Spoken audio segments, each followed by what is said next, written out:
Hey, welcome back to the Buck Junkie Podcast. We are back down at the farm, but we're a man down. Man down. What's going on with Jamie? He a little under the weather. I think he played hooky, so he didn't have to go help me yesterday. But What you? Oh, you had to go do a little demo. yeah, I had to go do a little He ate demo. too many deviled eggs. Got the deviled egg gut. Yeah. Could have been that too. And I didn't even get a deviled egg for Easter. I ate 8 on Sunday. I ate 4 at Emily's mama's and 4 at Mikey's. That's pretty good.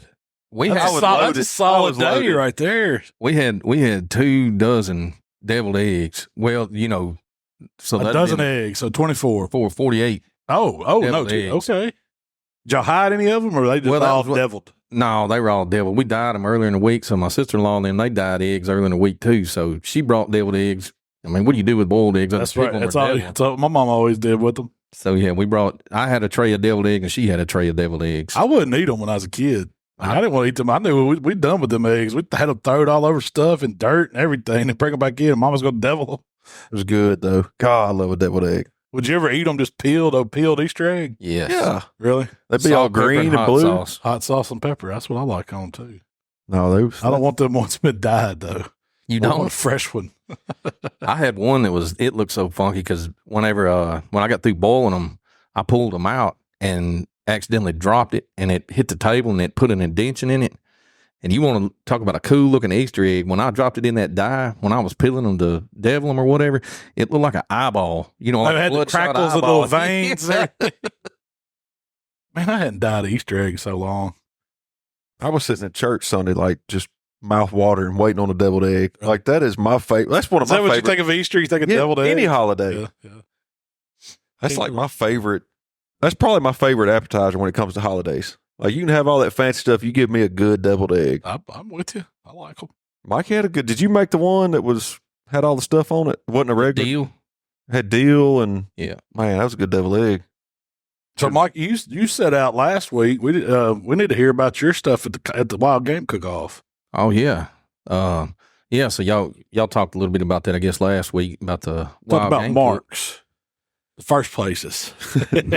We talk about second, third. You had solids. You were third and fourth. Well, I talked to the guy that won first in Yeah. those 2 categories. I caught him down at the skeet shoot that we went to this past week. So what'd he do? He did a ranch bacon and cheese stuffed potato like I did, like same thing I did, but his was just ranch bacon and cheese. Kind of like a twice baked potato. It was just a potato skin. He said, Yeah. that was it. He said it wasn't. He said, man, it wasn't nothing. He's kind of surprised we won. I was like, me too. Mine had a whole lot more stuff than that in it. So tell them what you did for your potato dish. So the side, well, I took the little gold potatoes you get in the bag, little small ones, rolled them in olive oil, salt and pepper, baked them in the oven until they got soft, and then I split them, cut them in half, and then I holed them out like you would making a potato skin.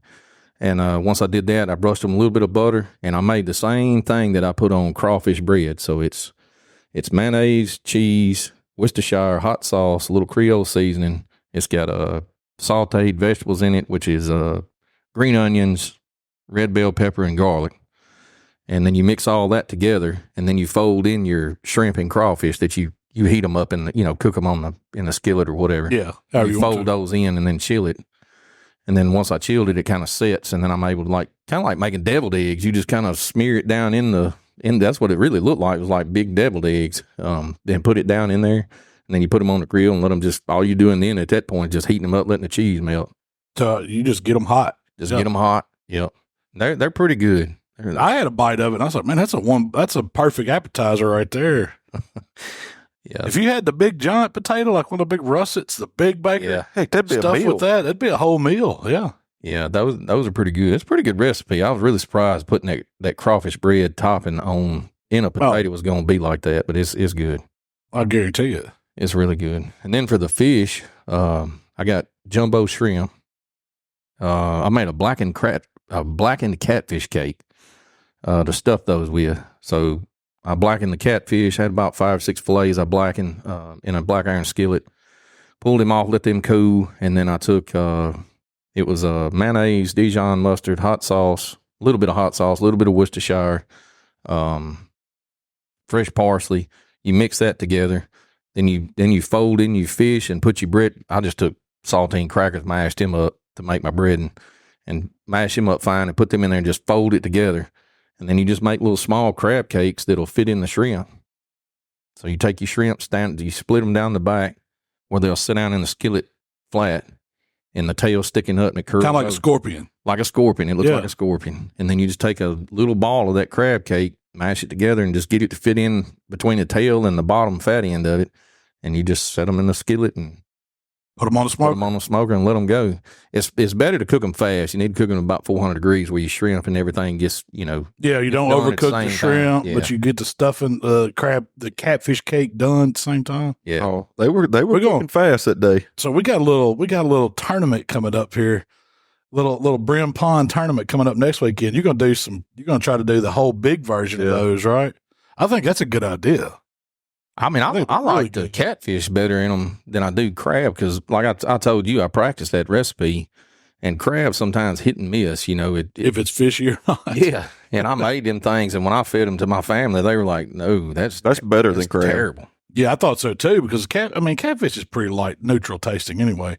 So you pick up that blackening flavor from it. Yeah, But the fish itself, like catfish, it's kind of neutral. It don't have a whole lot of flavor, I don't know. Did you may have said this and I just didn't catch it, but like, was there like what citrus was in there? Oh, I forgot. It was half a lemon. Lemon Because- juice. Yeah, I put lemon juice in there. Like, Sorry, I didn't try the shrimp, which it goes in with the mayonnaise. I'm not a big like grilled shrimp guy. Like I just it's almost too rich for me. But some of that stuffing fell out after Mikey run the box. And I just got me a spoon, got me a big old that thing of that stuffing, and that was to me that was like a freshness pop. Yeah. Like that was it was good. I would want that just on a cracker or something like Yeah. like a hot tuna or a hot catfish salad or something. Like you just give me some crackers, I'll be happy as can be. So I think I messed myself up. I should have just turned the cakes in with the Drizzle them remoulade with and the left sauce or the shrimp. something? Just throw the shrimp in the garbage. And I bet you could put the crawfish and shrimp cheesy stuff On top of over those and then bake it and melt Dude, it. that would put you down for the count. That'd be The rest so of the good, day. man. It'd be so good. Be good. Because it's almost like a etouffee, but a cheesier, thicker etouffee instead of like a gravy. Yeah. See, I wonder if they would hold up like in a etouffee, or if would it yeah. only like would they hold up if they were like sitting in it for a little bit, I think you I don't plate know. it. Like plate it and drizzle have it? your etouffee on the side, put your two cakes on the plate, and then drizzle that stuff over it and drizzle the etouffee over it. You almost would have to probably overcook them and where they had a real crunchy texture on the outside for them to hold up in that sauce. If you're going to cook it in it, if you're doing like you're talking about, like just fry the cake regular and then just ladle a little bit of that Yeah, on the plate. over the top of it. Because that's what Mammy used to do. She would do them salmon cakes, and she would hard fry them and then put them in gravy and let them cook like an hour on the stovetop in gravy, Well, what kind of gravy? like a brown gravy So you do like salmon croquettes or salmon patties and brown gravy? with brown gravy. I've never had that. I've had them with ketchup, No, it was good. but I had never had them. But see, I'm wondering if you could like do those, hard fry them, and then make like your etouffee and just let them sit and simmer for 15, 20 minutes Yeah. and that kind of, Oh, yeah. that had to be good. I guarantee it. Even if it came apart. If it came apart, it'd still be good. It wouldn't matter. You still have Then you just put it on You'd have noodles. a etouffee crab cake dressing. I'd be down with it. Maybe you need to make a catfish dressing. Ain't bad. 'Cause I've had crawfish dressing. It's I had oyster good. dressing. Oyster dressing. Why not catfish? Just flake it up in there and bake it. Yeah. You could definitely do it. See, I want when we cooked at Brim, I want to try to do it like we had at the Bahamas when they done that redfish or what we had Oh, when we went to the fish place. fish fry. Yeah, I don't remember. That was some kind of snapper. was it? It was a whole. See, they had the one y'all had lemon slices in it Yeah. fried. Yeah. So I wonder if we could do like some lemon wedges in that Brim and then drop them in the grease. We're gonna try that because we got you put some brim in the freezer, then we're gonna catch some more. So did they when they cooked that snapper and they fried it? Did they cut it down and slit it down the sides of it? The where it skin's cooks through? cut. Yeah, you know how you do a whole catfish, Yeah. and it's got the segments in it. They do that too. That But was, they stuffed the cavity with the lemons, and I guess I don't think they deep fried it. I think it was pan fried, like shallow oil. it might have been And shallow, you but flip it it was. on both sides. I think it'd be enough to like cover like halfway or Yeah, not yeah, quite.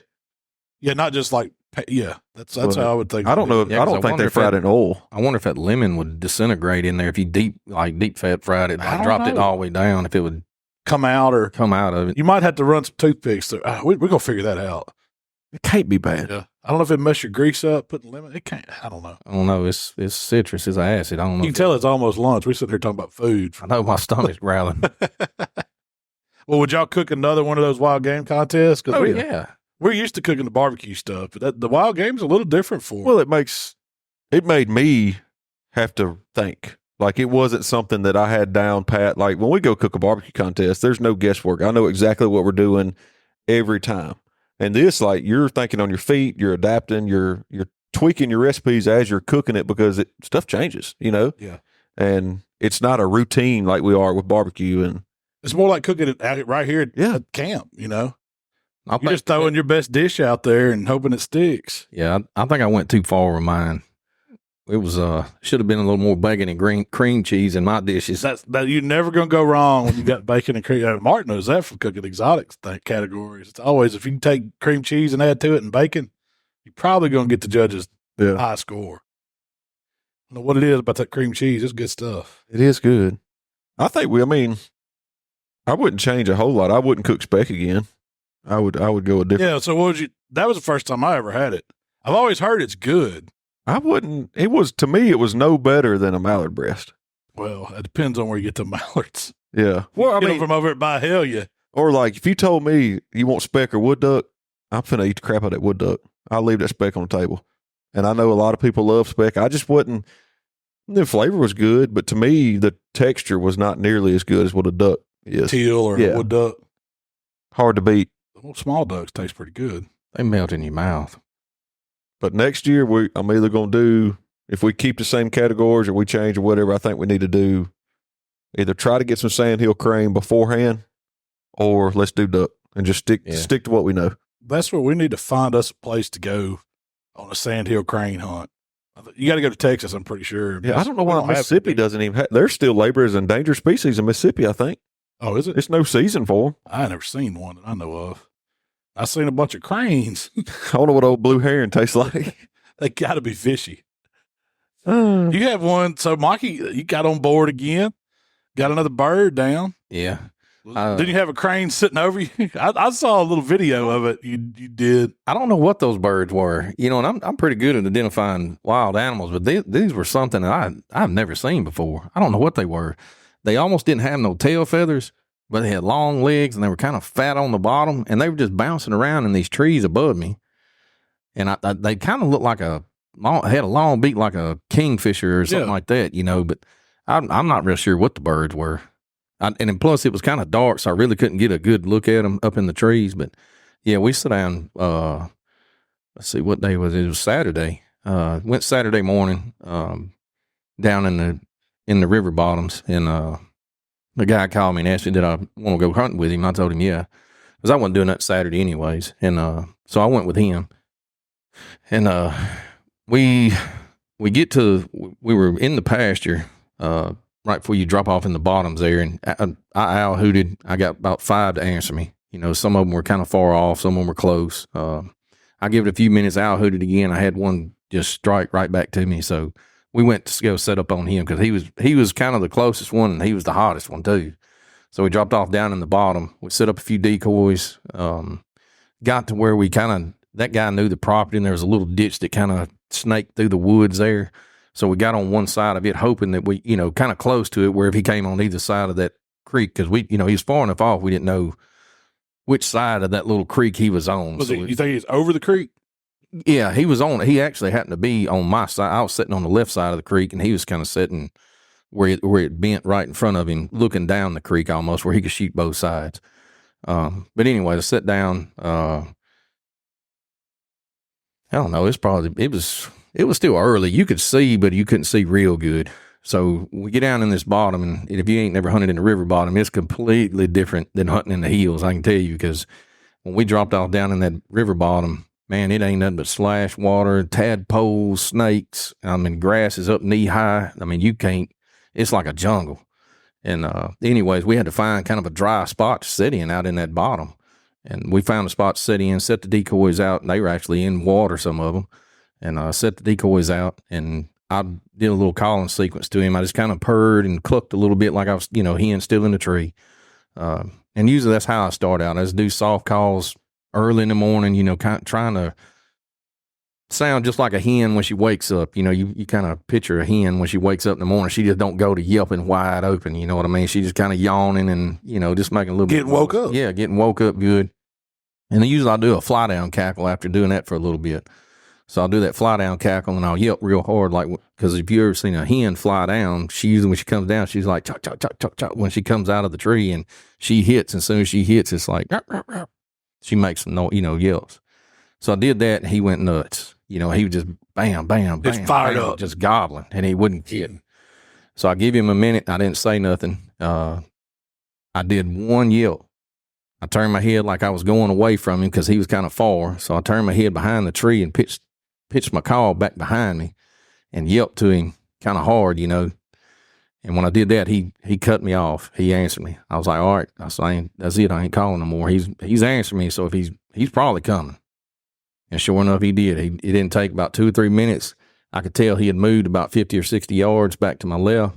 And I told the guy that was with me, I said, he's coming. So get ready. But you're going to have to be looking for him because this grass, you know, you're sitting down in that grass. Again, they're sit down in knee-high weeds and stuff. They're up to your chest, you know, just the top half of your body sticking up out of that stuff. So you imagine the turkey out there, really all you can see coming in is his back, his head, and his fan if he's strutting. Other than that, you just see his head going through that grass. So trying to identify him, make sure he's got a beard, you know, that's kind of tough.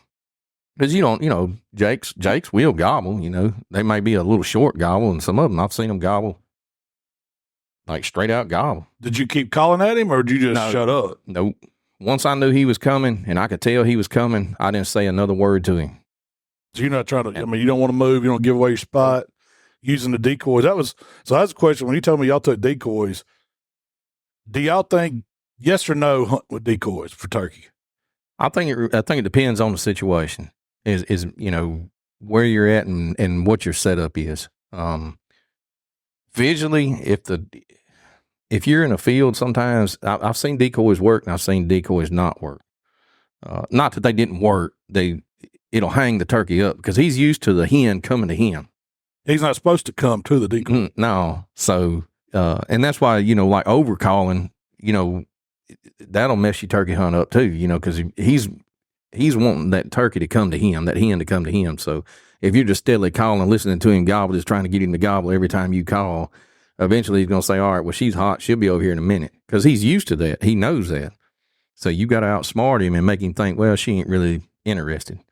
Y'all know, I mean, y'all chased women before back in high school.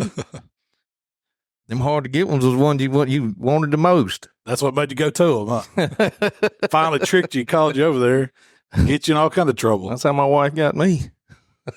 So when would you not use them? Like if you're in the woods or so I've had them, land maybe? I've had them out in the fields with me before, you know, set up, you know, a hen and a Jake or a hen and a gobbler. You know, sometimes it really depends, you know. So I've had them hang up. They come out in the field 200 yards down the field, you know, come out kind of far down the field, and then he'll just stand down there and just do circles strutting, you know, if I had hen decoys out. Sometimes if you got a Jake decoy and he can see it and knows it's a Jake, he'll try to come up there and run it off. So you kind of got to play your cards right when it comes to decoys and stuff like that. So y'all, how many did y'all put out? 3? We had 3 decoys. Were they all hens? They were all hens, yeah. And they were barely sticking up out of the grass so that he could see the tops of their heads. And a couple of them were down like feeding, so we kind of stuck him up on a little bit higher ground where you kind of see their backs, you know. And, you know, most decoys have like a little stake or whatever, and it goes through the body and it goes in a D-ring on the top. So when the wind blows, they will move a little bit, so they do have movement.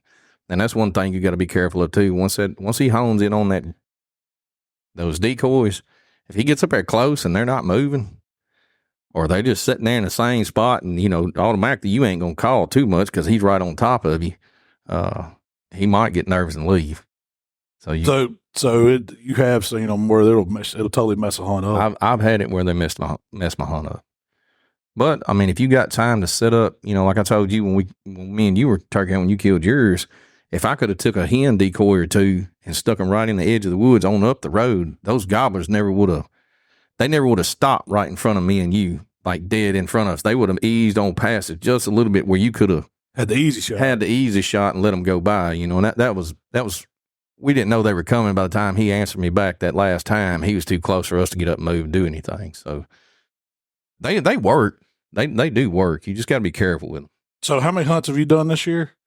You've been out there, what, 5 or 6 times and got 2 birds? Went with you. Me and you went twice. Yeah.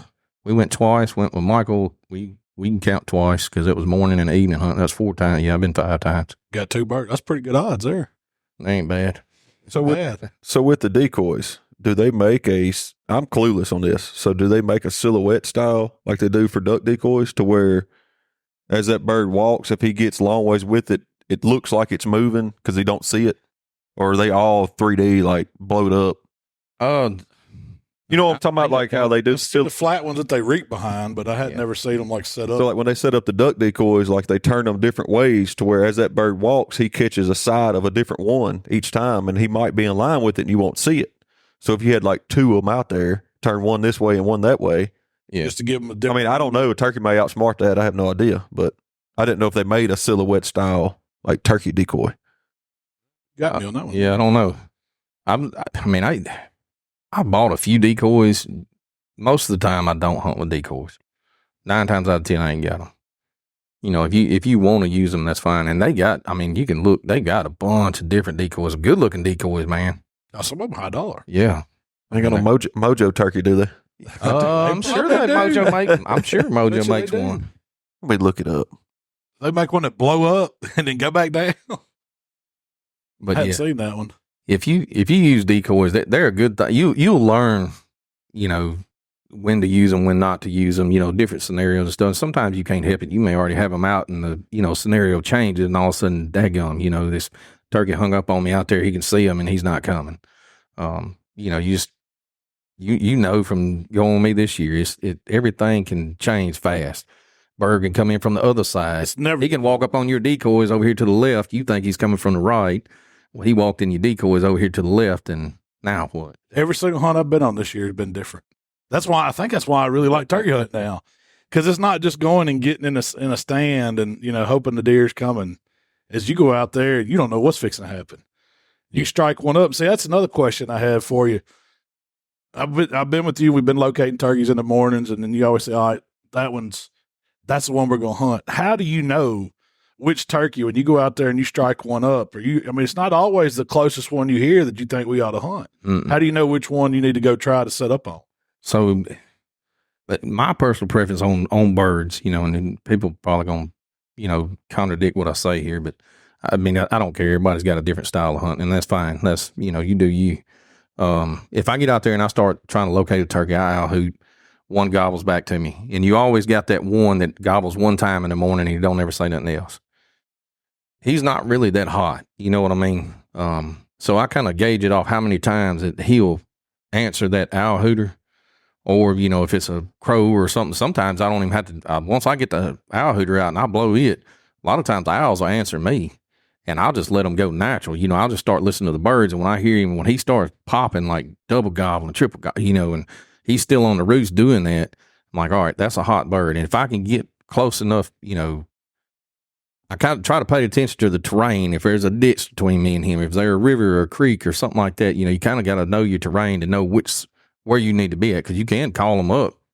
But if he gets to that ditch or that creek, getting him to fly across that thing, he's got to really be hot and fired up, right? Yes. I've got them to fly across the ditch one time, and I think they were actually still on the roost when they did it, so I can't make a claim of calling them across the ditch. Yeah.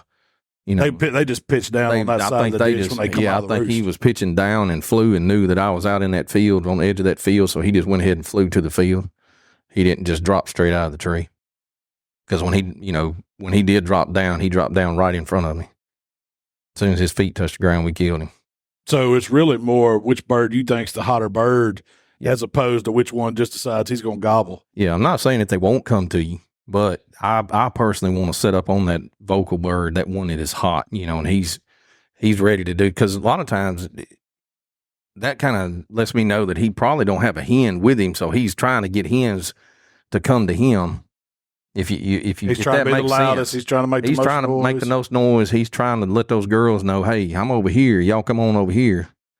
And one that gobbles once or twice, he may already have hens with him, so they're already talking to him, and he sees them and knows they're there, and he may not say nothing else the rest of the day. Once he hits the ground, he's with them. Till they go nest, and then he's going to be on the book. Yeah. And once he breeds them or whatever and breaks away from them throughout the day, or it may take 2 days before he breeds all the hens that's with him. It may take him a week. That's that old lunchtime bird. Mm-hmm. Do you like getting after them, or do you like them early mornings coming off the roost? I mean, I like hunting in the afternoons a lot.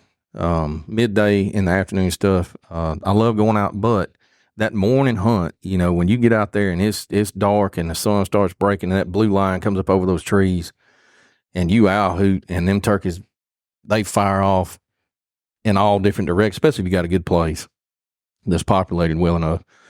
That just, man, that's magical to me. That's what I like. But I've noticed that some of the midday turkeys have been easier to work than the morning turkeys too. Because if I can get one to strike in the middle of the day, a lot of times he's by himself. If he answers me, if you blow a crow call or a woodpecker call or something like that, and he gobbles, you can get him to fire back, then you yelp to him and he fires back. A lot of times he'll work pretty good because he's already bred hens, or he's done busted up away from his hens, or maybe he's been by himself the whole day and ain't found nobody and he's getting lonely. So, you gotta, they're all different. Yeah. They're all different. Every hunt's been different for me. What'd you find, Bart? Did you find anything on the So Mojo turkey decoy? They do. Mojo has one. It's not. I don't think it's motorized. I just glanced at it, but they do have a motorized stand. You put any decoy on, and it'll move it like it's walking or turning.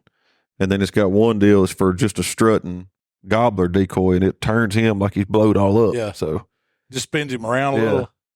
There is options. You might have to get you one of them and try. I was watching a thing on TikTok the other day, and there was a guy talking about calls and decoys, and mainly with like calls, and he was talking about what I was talking about with, like, once you get that bird to answer you and he's answering, just pretty much stop calling. He's already answered it. He knows where you're at. He said the bad thing is we get caught up in watching a lot of these game call people on TikTok, on YouTube, on the outdoor channel and stuff like that. He said their job is to sell turkey calls. He said, so when they got, they're out there hunting and they're yelping and cutting and the bird's 30 yards from, he's like, don't do that. That is, that's not what you want to do, because you're taking a chance of running that bird off. Once you got him fired up looking for you might as well just sit there and be still. Yeah. Huh? Once you got him fired up and he's coming, you might have to entice him a little more here or there, do something different, but you once you got him answering you and he's answering you, and you know that he's kind of closing some distance and you can tell he's coming, it's good to make him look for you. Stop calling, make him look for you, because the more you call, the more he can pinpoint exactly where you're at. You don't want him focused on you. He's going to circle around you, come up behind you. That joker could walk around behind you, and I've had turkeys walk up. I'm calling and they shut up, and I know they're moving and they're coming to me, and I've had gobblers walk up from behind me that circled me somehow and walk up within almost where I could touch them with a shotgun. They come up that close to me. Hear them pop a twig or something right to my left, and never, there they are. Never knew it. Yeah. Never knew he was there. That's why I want you to take the gun when you go with me and say, hey, that way you on the backside, you got my 6 covered. Yeah. Because usually, that's what happens sometimes when you call too much. He's got you pinpointed, so he wants to come in and survey things before he walks in. Because, everything in the woods trying to get them. Yeah. So, they want to see what's going on. So, a lot of times they have circled me when I call too much. But if you don't call too much, he's looking for you. So usually he'll stop, like he did that morning with me and you. He'll stop before he gets there, and he'll gobble again to get her to fire back at him. Talk back to him. Where you at? He say, hey, where you at? Worried. He thinks she left, so here he comes, so. Or she done got with another turkey. Yeah. He don't want that. That's right. I've yet to see one come in, blowed up, and ready to fight. That's what I want to see before this turkey season's over. Here we are, first week of April. It ought to be fired up now. This is my best week. This first week of April and this second week of April, those are my 2 favorite times to hunt turkeys. I did go, so there's some government land by my house. I thought I was going to be slick one morning and go out there and just see if I could get something to gobble. I got out there early. It was like 6:05. Yeah. Because it ain't far from my house. When I went out there, pulled down the road, drove all the way down there, and said, man, I'm gonna be in here for anybody. 6 trucks. I don't know when they got there. I mean, they had to have got there at 5 o'clock. I was like, man, it ain't even no use of me trying to slip in there because there's 6 trucks already in there. Ain't no telling how many people's there. Man, them turkey hunters, they get up early. And I wonder how many tickets have been wrote to turkey hunters. Because deer hunters, they're not really speeding to get to the hunting ground. But a turkey hunter, if he's late, son, he's coming. He's coming. Yeah, he's coming. He's running 90 miles an hour trying to get to them turkey woods. There's been several times I thought I was going to get one. So y'all went down and shot a little sporting clay tournament over the weekend too, right? That's my first time ever doing that. That's pretty cool. I'll do it again. What'd you think? Well, first off, what'd you shoot out of 100 clays? 61. That's pretty good for your first time. Heck yeah, that's better than 50 more. So that was 60%. I think I shot a 61, and it took me about 4 stations because that's the first time I've shot that Benelli Super Black Eagle one, the ugly gold one. Yeah. I carried gold member. Oh, gold member. I carried him. And how'd it do? Man, once I finally got it to where, because when I first got it, it had all brand new springs in it, so it was stiff. And I got out there and run a bunch of duck loads through it last week and just shot the crap out of it. And then I got those shells from y'all, those Fiochis. I think they were 1 1/8. 0 recoil. Like, shot smooth. Emily shot it. I shot it. Like, no hang-ups? No hang-ups, no issues. We shot, I would say, because I shot it, Emily shot it, and toward the end of the day, another guy had to shoot it because either, if his gun messed up or if he didn't have enough shells to finish, but he shot mine. So we probably run 225, 230 shells through it, and just shoot that whole case? Just about. I got to get you another case. I'm going to order a couple of those cases because pretty good shells. They shoot good. But, man, I fell in love with that gun. Like, and even Emily, even Emily's like, this gun shoots better than the other one. And she shot the 20 gauge Montefeltro last year, and she likes the Super Black Eagle 1 way more. And a 12. Mm-hmm. It don't kick as hard as that 20 gauge. That 20 gauge of mine, that Montefeltro will stomp you if you shoot 1 ounce loads out of it. But this 12 gauge, it was smooth as butter. But after about the fourth station where I kind of learned a little bit and figured the gun out, I done pretty good. And I'll definitely do it again. I definitely think I can do better. Like, no doubt. Yeah. It'll be the first time ever out. So I'll take it. What'd you shoot?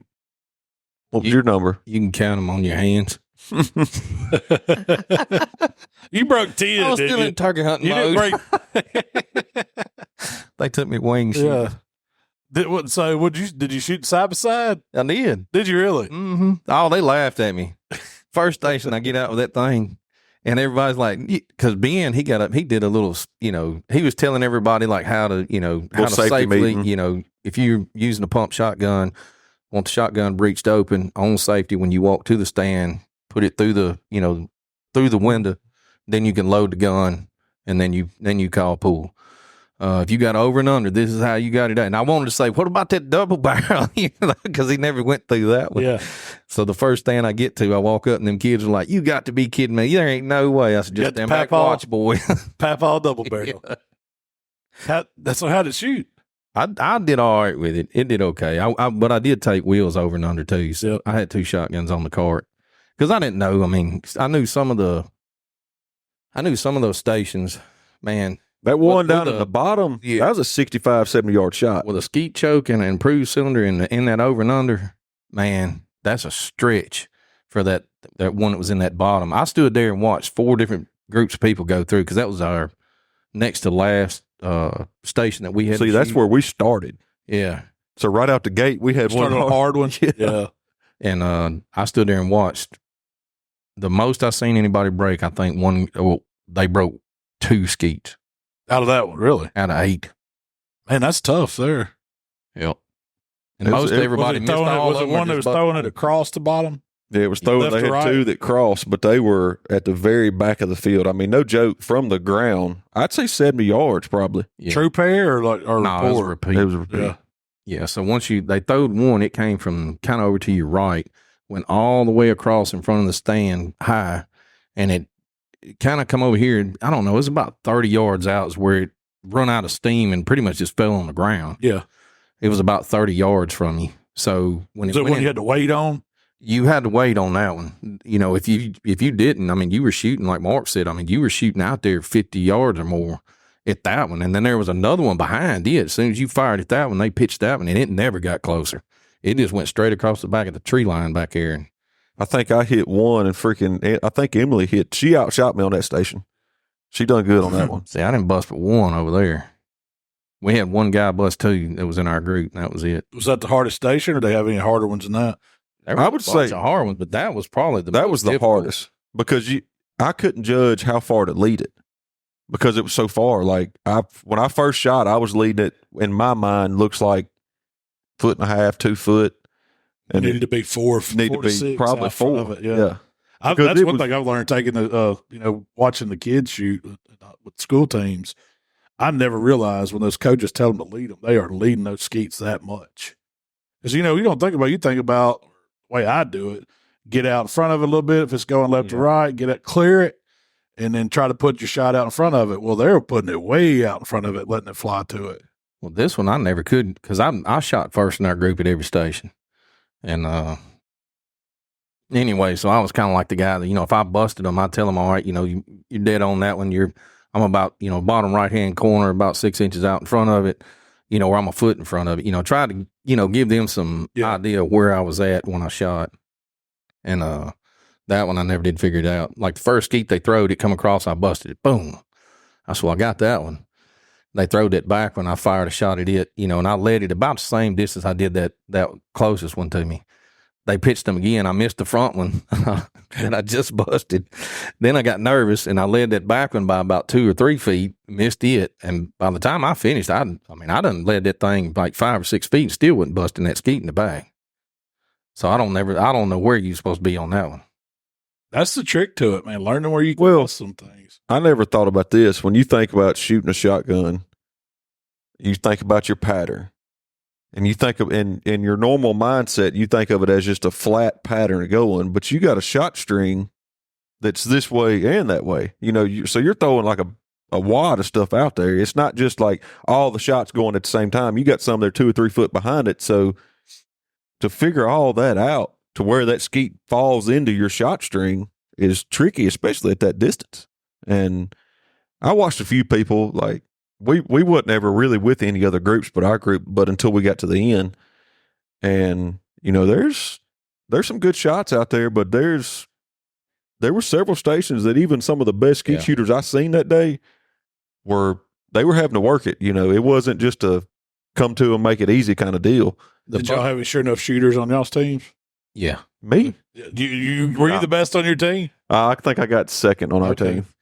What about on yours? Yeah, I had one. I had we call him Moose, but he's an older fella. One of the guys with us is his dad-in-law. He shoots every week. So how'd he do at that course? 70-something.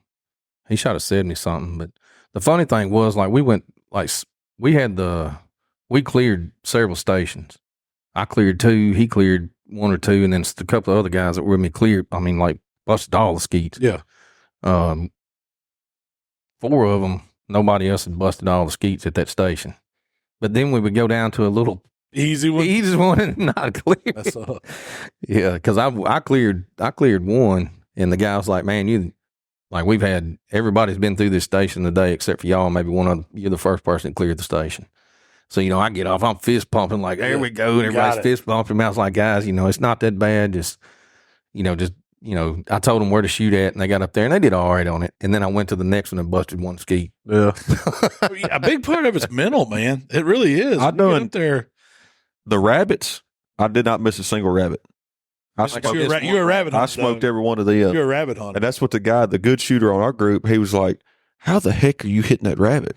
And I was like, I'm just like, I said, I don't know the science behind it. I said, talking to Will when they shot, treat it just like it's in the air. Don't treat it like it's on the ground. Because if you start treating it like it's on the ground, you're going to shoot under it every time. Yeah. And I was like, I'm shooting it literally like I do when I shoot a rabbit when we're rabbit hunting. Like, I don't know. But I was shooting, I ended up pulling, I put the cylinder choke in that Benelli. And once we done that, man, them woods courses, me and Emily, if it was in the woods, I was hitting it. But you got out them big open fields. See, that's your disadvantage on having that semi-automatic. You don't have, like, if you got that breakdown shotgun, or side by side. Yeah. You can put different ones in there, so you got your long range one that you could shoot those. But you're just Well, I think that, I mean, I've always been told the Benelli's run tight, but that cylinder choke to me was shooting like I felt like it was a modified. Yeah. Like it wasn't shooting a big wide open pattern. Yeah. Like when you'd hit a clay, it just dust. Yeah. I mean, it was a pretty, I felt like a pretty tight pattern.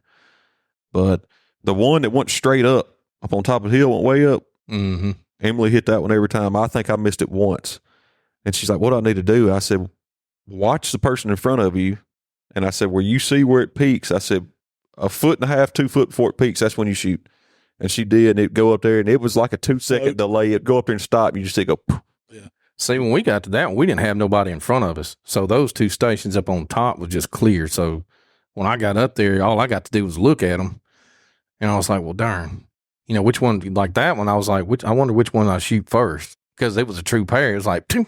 Yeah. One was, I think it may have been coming at you. It was coming beside you going straight away. Yeah. It But was it's coming fast. beside you It's going fast. straight away. And then that one just pitched straight up in the air. It went straight up like a teal. Stalls out over that It tree. stalls out over the trees, and then it comes back down.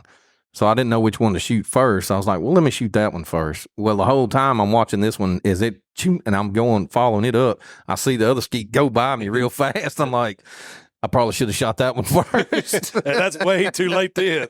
If you're thinking that, you're already messed Yeah, up. so then I missed that one and missed the one going away. I botched that one up. I think I busted one skeet at that station. So did y'all not change your order up every station? Like if you shot first on one, you went to last, and Yeah, we flipped the order every you're time. supposed to. That's why We they did. that's what they do in a tournament. We- You always shot first. Yeah, I mean, I guess it's an advantage for the guys shooting with you because you don't get to look as many. yeah. Well, I mean, it helped their scores. Yeah, It didn't help Mikey's didn't help your.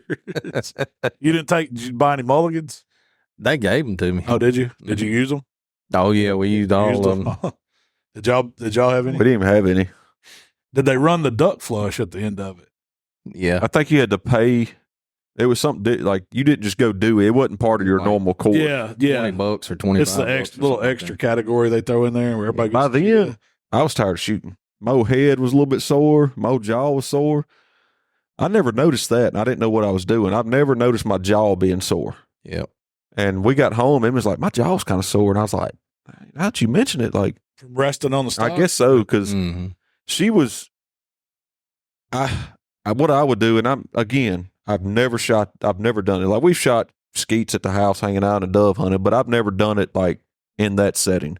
So I'd walk up to the stand, and before I said pull, I would shoulder the gun, close my eyes, and like cheek it and open my eyes and make sure that I had like the line of sight that I felt like I wanted every time. And I got Emily to doing that, and she shot that gun. I'm telling you, she impressed the crap out of me. This would be her second time doing it. And she's like, once I started doing that, it made her not look at the sight, because she would just look at the clay. And she's like, once I started doing that, she felt like she'd done better. And I don't know if we were like cheeking it wrong and it was just getting us a little bit, not noticing it, but I'm ready to go back. I'm going to clean the old Goldfinger up and we going back. Well, the good thing, we have several of those courses right around it. That y'all were shooting MacGyver, Yeah. which was down in Sardis. You said it too. What? MacGyver. How do you say it? And MacIver. MacIver? Yeah. Okay. It's no G. Okay. I'm saying like MacGyver. Well, Yeah, it's like MacGyver. Me and you grew up watching MacGyver, Yeah. so it's kind of hard not That's to say that. MacGyver. But it's down in Sardis. And then we've got one there at the DeSoto Pistol Range, which is actually in Como. And then they've got one over at Mallard Point, too. Yeah. I want to go shoot that one. They say that one's good So- too. Yeah, if you want to have a good time, I mean, it's an awesome time to go down there. Oh, Just yeah. take your buddies with you, and you got $100. Or not $100, but you got 100 shots. When you go not in a tournament, they don't have people down there throwing. So when I went down there taking the boys down there to shoot, you go up there and you actually throw for them, but you pay like by the skeet. So if you wanted to shoot at that one station 100 times, You could. you could if you wanted to. So, if you found like a favorite one you wanted to go shoot, you just wanted to make sure you were good, shoot that one until you got it right.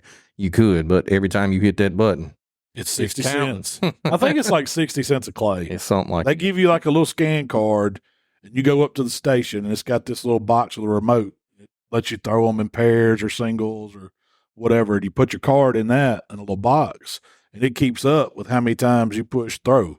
yeah. And so what is it, like $15-20 for the golf cart? Something like that. And then 60 cents of clay, something like that. And I think they give kids or students a little 50% discount on clay sometimes. Yeah, because some of the courses do. I know I got discounts. I think I got discounts for both of the boys when I took them down there because I just throwed and kept up with their scores and was just trying to help them shoot. And but I think when we got back, I had 2 kids shooting plus the golf cart. It's about $60 a head. Yeah, it was about what plus the golf cart. After but we threw several skeets. Like I was trying, I was coaching them a little bit, trying to help them explain how they were throwing, where to break them. So I mean, your show pair when you throw them, that's 60. That's 2 skeets. $1.20. $1.20. So when you threw them, I made them. I was like, look, we can look at them, or y'all can just shoot at them anyways, because you're going. Yeah, you're paying for them anyway. But we would sit there and just keep throwing them, making sure that they, could hit those skeets and got used to shooting at them. What messed me up, there were several down there in the woods that they would have mixed colors in the thrower. Yeah. I've noticed that. Some of them are green, some of them are pink, some of them are regular. Man, one of them green ones that come over them trees, you can't see it. I mean, I was sitting there looking and it's the exact same color as these trees blooming right now, Yeah, that bright green. Yeah. Well, they used to have they changed the stations every so often. And depending on, I guess if somebody's hosting an event like y'all went to, but they had one where the thrower's up on top of hill. That's how this one was. And it throws, and it's coming downhill to you, and you can't pick it. It's hard to pick that one's there still. Yeah. They didn't change that one. There was one of those that was like that I'm pretty sure I think it was a true pair. They pitched one that was coming kind of at you, kind of angling at you a little bit, and the other one was a zinger, son. I'm talking about it was right in front of you, about head high. That was in the curve before where y'all done the wheelie up the hill. Yeah. And man, it is smoking coming through there. And so you see that, you hear the thrower go up, chink, up on the hill, and you see this big green one coming at you, and you're like, oh, I got that. If you're watching it, you don't see the orange one that buzzes by you that head high. Did they have the squirrels set up where it goes up the tree and loops off of squirrels. They had, 2 or 3 rabbits? It was a couple rabbits. Yeah. I know there was one up on top of the hill up by where you come in at some of the last stations. There was about halfway through.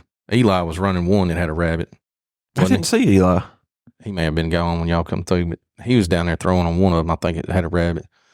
And then there should have been a third rabbit somewhere. I don't remember where it was at, but it was a lot of fun. Did the thrower, the official, did they score for y'all this time? Yeah, or you had to give them. No, you had to give them your sheet. They marked them. They mark them for you and stuff, and yeah. That's an important thing when you do that. Is whatever team you're shooting with, you get up there and you watch, because that official doesn't always see that clay break.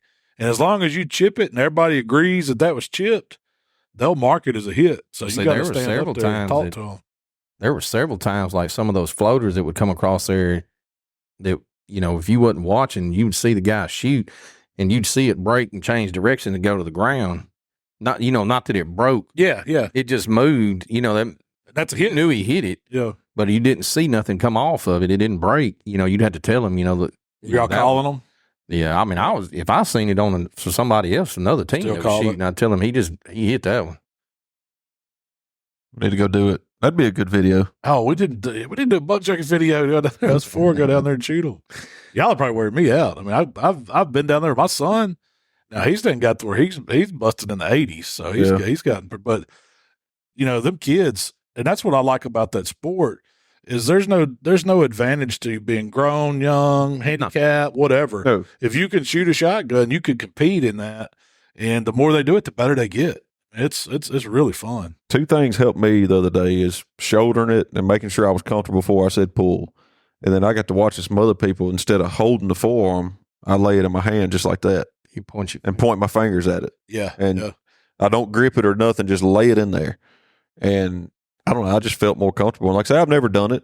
I want to go back because now I'm like, heck, if these folks are shooting 70 and 80, I want to go try to shoot 70 or 80. So you take Miles' son, how old's he? 13? He'll walk the dog on He's 12 or 13. He's shooting in the 90s. He's pretty free. No mulligans. That's pretty stout.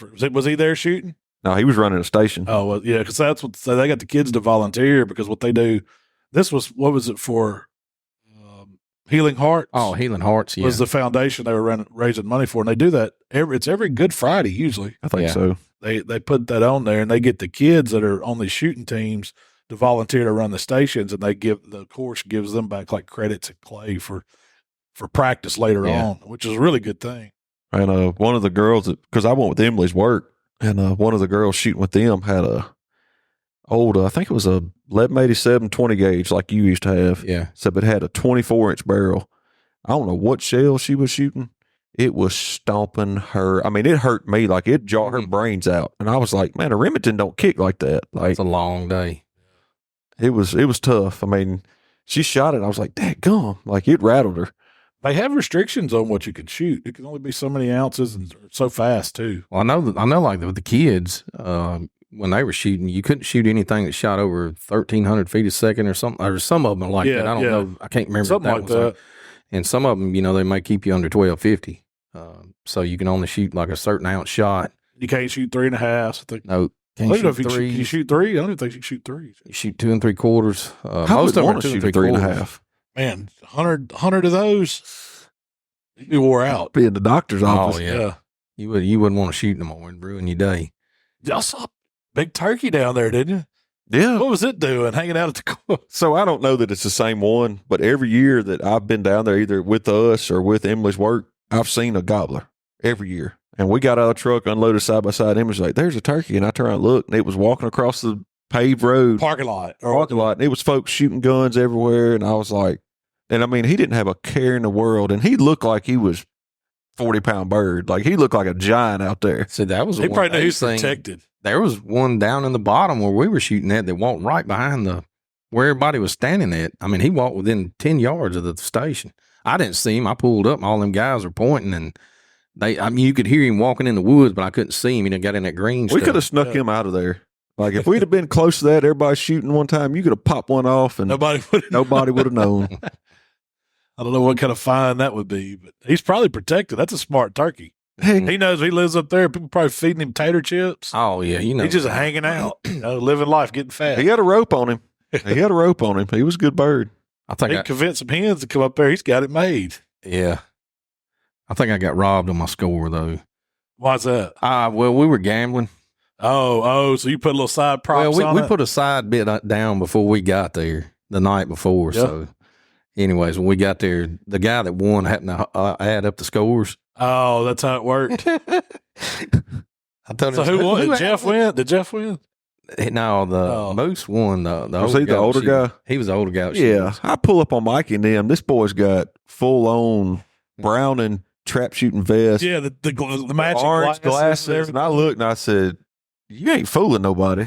Like, I'm over here, got my hoodie on. I'm putting shotgun shells in my pouch. Like we ain't got nothing. He's got one of them $4,000.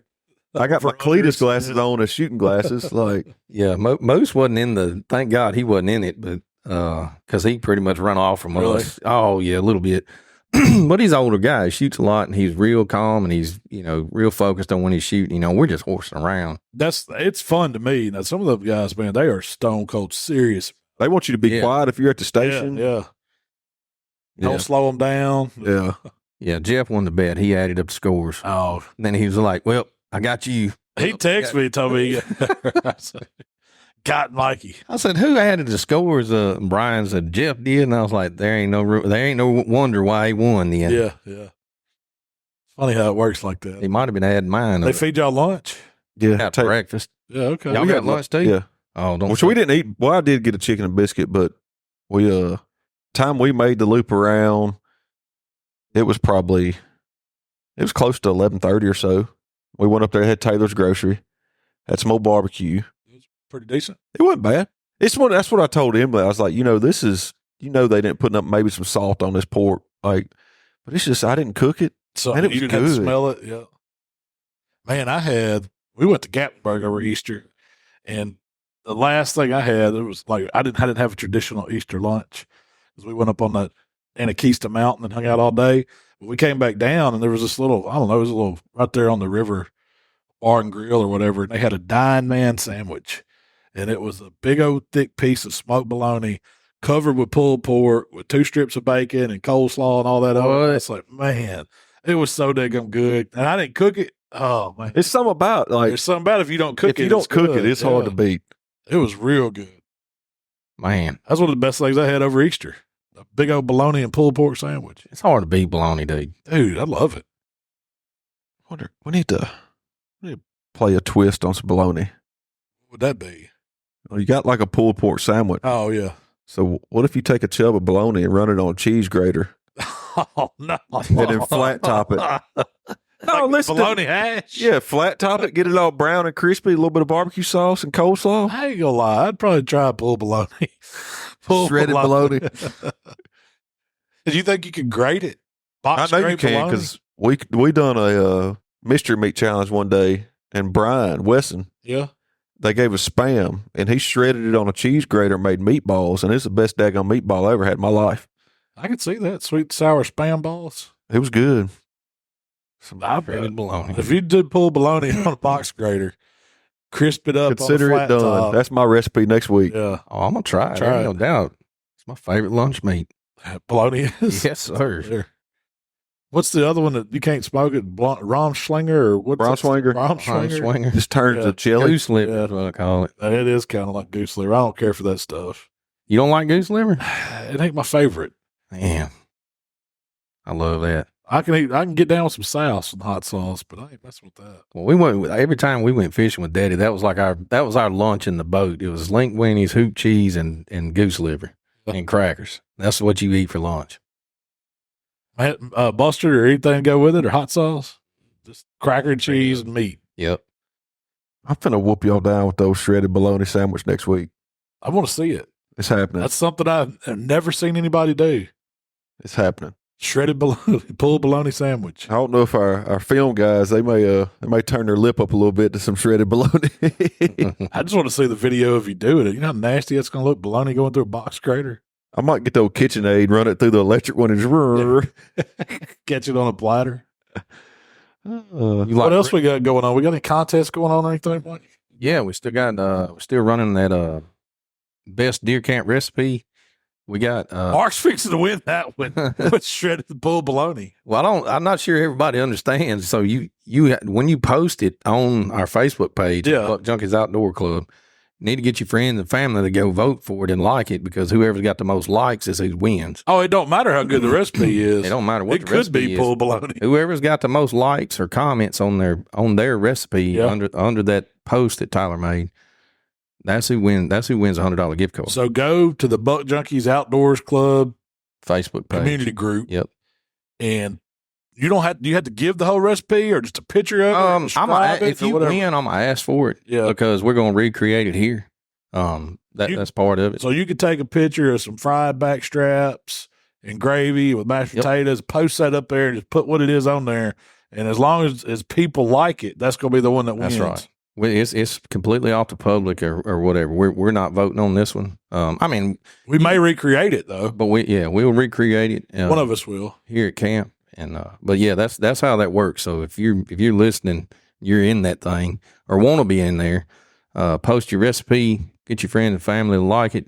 I'm sure other people will too, but don't just put it out there and leave it. Don't tell somebody about it, because you need some votes to win. If we enter ours, I know we can't win, but can we still enter it? No, I want to post one. I'll let you can post one on there, but you ain't winning. Yeah, I don't have to win it. But we're giving away some hats or hoodies or something. No, I'm giving away a $100 gift card. Oh, to, wow. Mossy Oak Game Keeper's Butchery. Heck yeah! So you could buy you some elk, Bison, quail, elk, quail. alligator. I don't know if it'd cover a whole alligator, but you could probably get half of it. Get the head and Get the feet. tail. Hey, now they do have. The last time I went there, it was alligator tail meat, and I think I cut some of it up, and you cut some of it Yeah. up, and then I marinated it in some buttermilk and hot sauce. Yep. It's And we fine. fried that stuff up, Mark. Man, it was fine. That was like some of the best gator I've ever ate, and I'm not a huge fan of gator. That was really good, and I guess it's farm raised. I mean, it's got to be. So speaking of frying, the turkey breast you fried, Yes. that hadn't come out yet, has it? No, that was the last one. On Bang Bang Turkey. I'm gonna tell you, that was one of my best bites I've ever had of turkey. It was good. I was talking to Trent the other day. He's like, I got this turkey breast. I said, man, I said, I don't think it's out yet. I said, but you got to cook it. Like, you have to. It was dang good. It was pretty much, I copied that Bang Bang shrimp sauce, but cut up the turkey, marinated it, and fried it. It's easy. I don't know if you could get any better than that. Like And that one breast, made a full half pan full? Oh, yeah. That was a big turkey thing. Yeah, that was. But it made a lot. When you cut it up and breaded Was that it. both sides or just? No, I still got another breast I was going to do something with. But we had talked about, what was it we talked about last time? It was a take on, y'all had like open faced chicken biscuits and gravy. Yeah. Doing that with turkey breast, like a breakfast. Have you ever had wild turkey for breakfast? No. Oh, but you could run it through that meat tenderizer and do it like minute steaks fried, biscuit and gravy, like that. Or would you talking about No, he's talking about just like chicken frying it like a chicken breast. Or cut it, yeah, chicken like the thigh. whole thing? Oh, Ah, Still got to whoop it you out. probably for that. cut it up. Well, don't cut it into strips. What cut would it like fit on you top of would the like biscuit? a long ways on a chicken breast. Yeah. To where it made a long piece, and you could fry it up. It's set on an opened up biscuit. Put your gravy over it. I think it would be really, really good for breakfast. Yeah, that's one of the brunch things that we usually get when we go do brunch and stuff. It's a chicken. They just call it chicken and biscuits, but it's so piece. You could do turkey and waffles like that too. Do a good. take on it. Do it with the little spicy. What was that Mike's hot honey that you use Mhm. sometimes? That'd be Drizzle it good. with that and then put it over a biscuit. That'd be real good. And I did talk to another guy the other day, and he said, "Man, have you ever made wild turkey breakfast sausage?" And I said, "Never heard of it." He said he took our same turkey seasoning, he grinds the breast and mixes it with what did he mix it fat wise? I think he just bought like 4 pounds, like 4 pounds of wild turkey breast with 1 pound of regular ground turkey from the supermarket, and mix it according to the weight on the thing with a tablespoon first. So it'd be like 4 heaping tablespoons of the sausage seasoning. Yeah, He says you can't tell the difference. He said it's as good as any breakfast sausage you've ever ate. So that's something we got to try and see how that is. that'd be something good. Turkey for those people breakfast that got that sausage. tick allergy. Well, that's what he has, that alpha gal or whatever. He said he's had it for 20 years, and he's had to find a way to not eat, mammalian meat. Yeah, And so he uses turkey for everything. And he was asking me, the reason why he stopped me, I figured where we were, he stopped me and said, "Man, have you ever thought about making a burger season?" Because he said, I've got this alpha gal. I use your sausage seasoning to make all kinds of different, fowl out of birds to make sausage. I want to make a burger like that with that and then pre-mix it like it's the sausage seasoning. So you add it to it as you grind it or whatever. I said, "Man, I've never thought about that, but it's a pretty dang good idea." So we might Look into play that. with it. Yeah. It's got to be good. It's got to be good. Well, what else we got going on? Is that it, Mark? Pretty much it. I think We got the Hope Outdoors hunt this weekend. We're going to bring some kids here. Hopefully locate some turkeys and at least, try to get them on some. I got to cook jambalaya for the thing Friday night for the Hope Outdoors thing. Is that for their dinner Friday night? We're going to cook jambalaya, and then I'm hightailing it to a barbecue contest, and then Oh, you're not going to be here this weekend. You're going to be. I'll be in Atoka. Figured I ain't the turkey hunter anyway. Y'all got this under control. So, Mikey, you going to try to call? Is that the plan? I'm gonna try to locate them some turkeys and try to locate them that Friday afternoon if I can. I may go out Friday morning and see if I can get a bead on some or get close to them. Is where their general area. Yeah, and then try to get out there Friday evening and see, because these kids are limited in how much they can or cannot can do. So I want to make sure we're giving them the best opportunity we can. So I'm trying to get them close to the birds, at least where they can hear them and maybe see them. Hopefully they kill one. But we got blinds and stuff that I think me and Jamie are going to put out Friday, and It's going to be interesting. yeah, it's going to be interesting because I think it's going to wind up being about 4 people. It's going to be a good day. We got our brim fishing tournament coming up next week here between the Buck Junkies. That's going to be fun. We got trying to think what else we got going on. Is it brim only? It's whatever bites No, a it's cane pole. It's a cane cane pole pole only. tournament. Oh yeah, if you get a 5-pound bass on a cane pole, There you're we probably go. going So to win. as long as it's a cane pole, it's legal, right? No, it's got to be a cane pole. It can't I know, have it's- a reel on it. No, as long as it's a cane pole, Yes. it's It legal. has to pass inspection. What we need to specify now. You get a pole, a regular cane pole. Well, it could be one of the ones you put together you get at Walmart. That's cane pole. Okay, but as long as it's a cane you pole. can have a string on it as long as the pole. That's as long as your fishing line could be. As long as the pole. You can, and then you can have a hook, bobber, sinker, All right. whatever you want. We're recording this one more time. As long as it's a cane pole. Right? It could be a 50-foot. If you got a 50-foot real cane pole, yeah. Okay. No fiberglass. Okay. Got to be a cane pole. But if you talk about like, now, does bamboo count or cane? It'll be cane. But it could be, I don't care if it's a skyscraper. Okay. I'm gonna be on one side of the lake tickling you with it. You got to be able to man it yourself. You can't have no assisted devices. 2-man cane pole. It can't be a 2-man cane pole. It's got to be. Any limits on bait? No. Any bait? Any bait you can put. Any bait, any hook, any setup. Just got to be a cane pole. It's got to be a cane pole. It's got to be a cane pole. That's the only rule. What is it? Biggest fish, most fish, We most probably weight? have 2 categories. I would say most fish and biggest fish. Don't y'all think that's fair? Most fish, biggest fish. That way, if we catch little ones, you still count them as a fish. We're gonna put them in a basket and weigh them. Yeah. We're Now, gonna if they die, somebody else got to clean them little bitty things. Somebody keeping all in. Oh no! The whole purpose of this is to get some mouse out of the pond.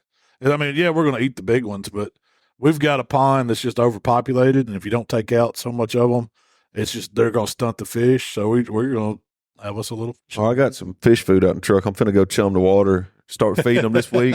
We're gonna get them ready. Get them fired up. I'm gonna have them in my one little spot over there. They got to come out of that one pond. We're not going to bounce ponds. They got to come out of that one pond.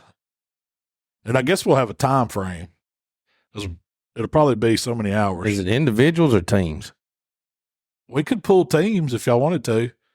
Draw everybody's name in a hat. Yeah, draw numbers out. Because I think it's going to be whoever shows up. It ain't just us 4. No, Melissa's coming. Yeah, there's going to be some wives involved, probably some kids involved. So. Hey, if you do a husband and wife team, we'll all be in divorce court next week. Yeah, what's going to happen is like I'll get paired up with Jeanette, or you might get paired up with Shell or somebody like that. We ought to say you can use worms only, live bait only. Worms or crickets or meal or grubs. If we get Jody and Rachel down here, she's gonna be like the gold wife. Like, you gotta be careful. She's pretty redneck. She's gonna outfish you. Yeah, she'll probably outfish all of us. Sorry, Rachel. That's what we got coming up. Well, I guess that's about it. Yeah, y'all keep. Hey, if y'all shoot them turkeys, put them on the community or the Facebook page, because we want to. Y'all gonna see me with the bird on there before long. Just I got till May. It's gonna happen. Hey, it's finna go quick, Mark. I want to see it all: fish, turkey, everything. Every guy posted his son catching his first fish. Man, that was awesome too. I did see that. Shout out. We need to get that. We did start giving shout outs every episode. Yeah. People that post stuff, but we appreciate y'all. Posting stuff and just communicating with us. If y'all got any questions, hit us up. Man. We'd love to talk about it. But we appreciate y'all listening. Y'all know where to find us, all the platforms. And like I say, we're always looking for ideas, whether it be recipe or content. Send us what you got. And that's it. All right. Well, hey, we'll be back next week, and hopefully we'll talk about more successful at the Turkey Woods. Fingers crossed. Fingers crossed. We gone, y'all.